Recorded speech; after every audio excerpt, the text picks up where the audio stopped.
Hello friends, ఎలా ఉన్నారు? బాగున్నారా? నేను మీరు welcome back to my channel Shailu gardening. చెరుకు నరటం గొర్రె అయిపోయిందండి. పిల్లకలు వస్తుందో స్టార్ట్ అయిపోయింది. ఫామ్కి ఒక తడి పెట్టి ఆ తడి మీద రొటేవేటర్తో దున్నించుకున్నాము. కరెంట్ తడి మీద రొటేవేటర్తో దున్నించుకుంటే చెరుకు సాల మధ్యలో ఉన్న మట్టి గుల్లగా అయింది. ఇలా దున్నించుకోవటం వల్ల మట్టి గుల్లగా అయ్యి వేరుకి గాలి తగిలి ఎక్కువ చెరుకు పిల్లకలు వస్తాయి. మనకి ఎక్కువ పిలకలు వస్తేనే ఎక్కువ దిగుబడి వచ్చింది.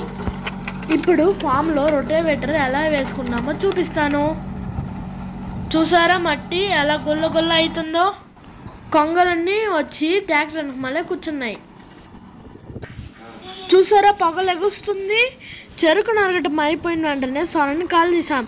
సొనని కాల్చిపోతే ట్రాక్టర్ రొటేట్ చేస్తాకి మట్టిని గుల్లగా చేయటానికి వీలు కాదు.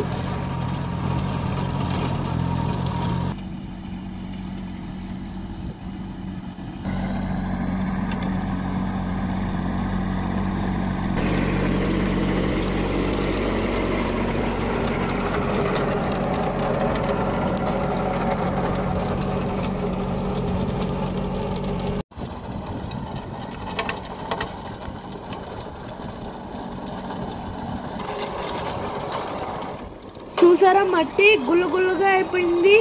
ట్రాక్టర్తో ఫామ్ దున్నతం అయిపోయింది. ఇప్పుడు నెక్స్ట్ ప్రాసెస్ ఏంటో చూపిస్తాను.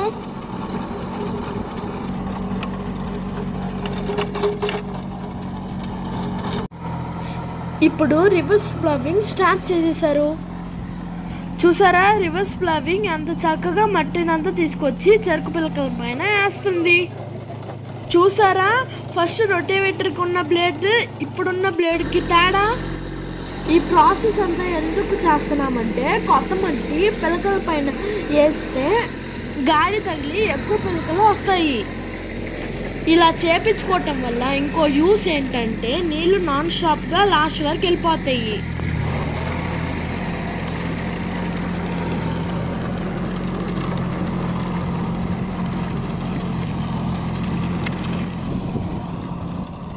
గుల్లగా అయిన మట్టి అంతా కట్ల మీద వేస్తుంది.